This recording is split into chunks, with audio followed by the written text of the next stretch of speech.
mga karag-karag, welcome back to my vlog. Isang magandang umaga sa inyong lahat mula dito sa Lasak City. Wala muna tayong menopausal, new era of destruction look mga karag-karag. Simple human being muna si Kuragan for today's vlog kasi nga nagbe-bake ako ng cake para sa aking pangkabuhayan. Showcase my order ako for today.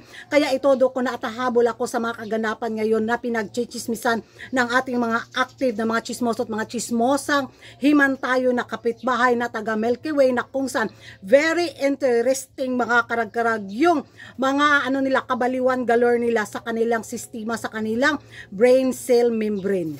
Naloka ako mga karag-karag dahil nga sa video na nilabas ni Miss Planet United Arab Emirates 2024 kung saan dahil nga naligwak yung kandidata galore nila at tinaob ni Miss United Arab Emirates, nako, sa video na mapanood ninyo ngayon mga karag-karag, grabe yung panlalait nila dahil speaking in English nga ang sistema galore sa pa-video na to at napataas ang kanilang kilay. Watch this.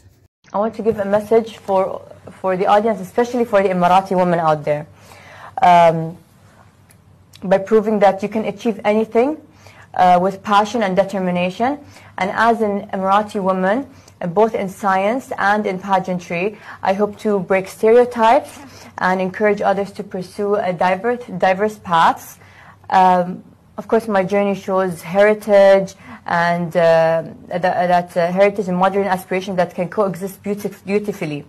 By embracing both, we can become global leaders and innovation and sustainability. And I encourage young Emiratis to believe in their dreams, take risks, and use their talents to create a meaningful life. Yan ang mga karag-karag, narinig at napanood na ninyo ang video ni Miss Planet 2024 na kung saan grabe yung panlalait ng ating mga kapitbahay na mga taga Milky Way sa kanyang pa-English galore with Codigo system na sinabi nila na ito ba daw yung pinanlano ng Miss Planet 2024. Akala daw na matalino dahil nga daw sa pa-background nito. Pero bakit daw gumamit ng Codigo? Bakit daw may binabasa? Bakit daw may kopya? Yun yung hanas nila. At bakit daw hindi magaling magsalita ng English? Lang sampal sa palin ng aking vocabulary limited edition ng aking English mga karag-karag. Kung makapanglait sila sa United Arab Emirates, di ba, kay Miss Planet 2024 dahil hindi nga itong magaling magsalita ng English at gumamit ng Codigo, huy, bright sila. Gusto ko lang tanungin yung ko sarili ko at maging kayo mga karag-karag. Gaano ba sila kagaling mag-English? Dahil kung makapag-judge sila kay Miss Planet 2024 pagdating sa pagsasalita ng English, sila?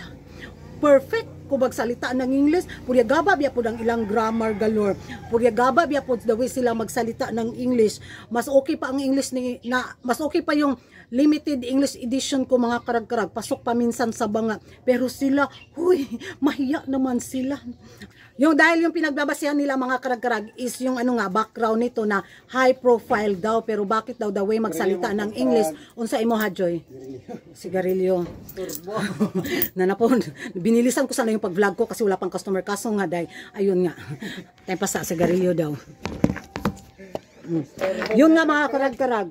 So, kung Englishan galore yung pagbabasihan natin sa Middle East, nako, baka sabihin nila, you eat my children, children you cook my mother, baka ganun yung ma-encounter nila doon. So ikaw na lang na malawak yung vocabulary mo sa English, naiintindihan mo yung mga pa-Englishan galore doon. Pero kung yung makiti din yung pag-unawa mo, ay nako, baka maging criminal galore ka doon sa Middle East. The way yung pag-English ng mga ibang lokal doon na hindi talaga makakapagsalita ng English at hindi masyadong nakakaintindi ng English ba. So naalala ko yung unang amo ko sa Qatar mga karag-karag na kung saan malakas yung ulan at sinabi kong it's raining outside. Lumabas ako kasi nga ako ng mga sampayan sa labas ba. Na bumukas yung pinto, putlang-putla. Murag kamat yun nagyud siya mga karag-karag. Muntik na kong sampalin, sabi ba naman. Bakit sinabi mong nasunog ang bahay? Nasyakit galore si Kuragan. Sabi ko, wala man kong nag-ingon. Hindi ko man sinabi na nasunog ang bahay. Sabi ko, raining. No. You said burning. Saan ka pa? Nahulog pala siya sa hagdan. Yun yung story naming dalawa na muntik na niya akong sampalin. Isa pa ha. Baka hindi nila alam ba.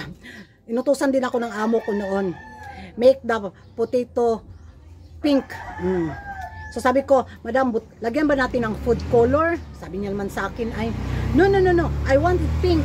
Sabi ko, you want it brown, madam? No, I want it pink. Naluka ko mga karag-karag. Saan ako hahanap ng potato na pink? Sabi ko, madam, how can I make it pink? Sabi niya sa akin, you don't have mine. Sabi pa niya sa akin, I want it pink. So, yung pink pala niya mga karag-karag, brown.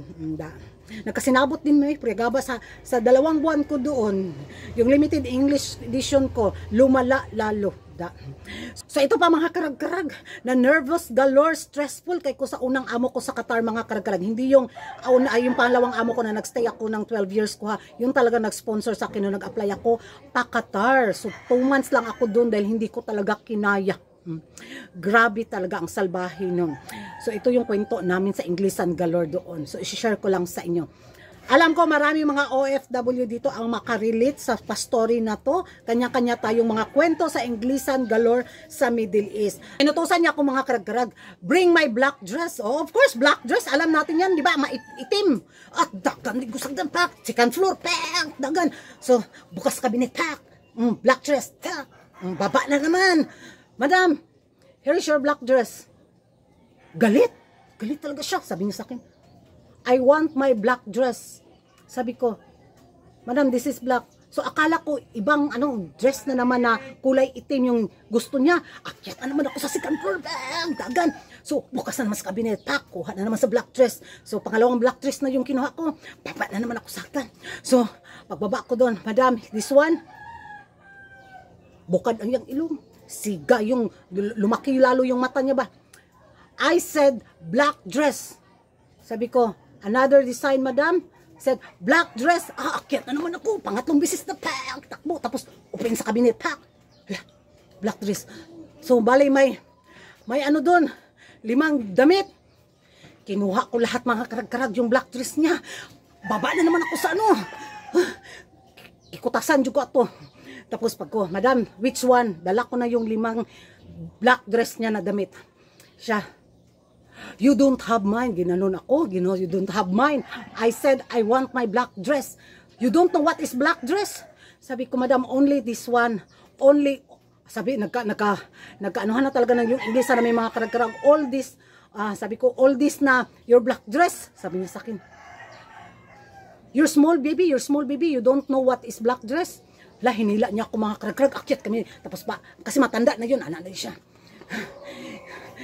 No brain daw nga na pagkakatulong ako. So, binuksan niya yung kabinet. Pak! Hiningal-hingal siya. Kasi second floor. Tapos ako din, wala na yung ginhawa ko ba, yung hininga ko. Kasi nakailang baba ako sa hagdan, di ba? Para takbo pa. Pagbukas niya sa kabinet. You don't know what is black dress? Sabi ko, which one, madam? Because all this, only your black dress. Alam niyo ba kung ano yung black dress na sinasabi niya mga karag-karag? Yung brown niya na jacket. Yun. Hinila niya sa kabinet. Pak! This is my black dress. Sabi niya sa akin. Sabi ko naman, madam, it's brown. No. It's brown and black, it's the same. Saan ka pa? Brown at black, it's the same. Dress, jacket. Kung di ka malukan yan, kung hindi sila maluka doon. Nawindang ako mga karag-karag. Ayun, lagi kami nag-aaway dahil hindi talaga magkasalubong yung Inglesan galore namin, lalo na pagdating sa kulay. Kaya mahirap i-adjust yung limited edition English ko noon. Lumala talaga siya lalo mga karag-karag. Kaya bago man lait yung mga kapitbahay natin, sana i-experience bitaw nila kung ano din yung Inglesan nila at Inglesan na mga nasa Middle East na mga ibang local na hindi masyadong nakakapag salita or nakakaintindi ng English. So, akala naman nila perfect. At kung i-judge nila itong nanalo sa Miss Planet 2024, baka sampalin sila ng credential nito at kayamanan nito. Hilas-hilas kay sila mga karag-karag. Baka ang maging sagot ng Miss Planet 2024 si Miss United Arab Emirates, Arabikin na lang siguro sila ng Inti Majnun, buang mo. Inti Mafimok, wala kayong utak. di ba? Tapos, zabala, mga basura, ganunin talaga sila kung ibabas nila ito ng todo. Baka makatanggap sila ng mga maanghang at mga balikas na inarabik, bitaw. Sa interview na to, karag-karag, grabe talaga yung hanash at panlalait nila sa naging communication skills na nanalong Miss Planet 2024 pagdating sa Inglesan. Sana daw kung pinanlano na lang daw nila yung pambato nila, hindi daw mahirapan ang Miss Planet organization sa kanilang mga pa-interview galore at hindi na daw gagamit ng Código system. Hoy! Shock! Isa lang yung masasabi ko mga karag-karag, baka sampalin sila nito. Magiging reaksyon ninyo tungkol nga dito sa panlalait ng ating mga kapitbahay na taga Milky Way sa naging kinurunahang Miss Planet 2024 sa kanyang English communication skills ni Miss United Arab Emirates. Ingay tayo sa comment section at kung hindi ka pa nakapag-subscribe sa YouTube channel ko, don't forget to like and subscribe ko ragan karag ang babayang lagi na karag-karag, and see you in my next vlog. Bye bye!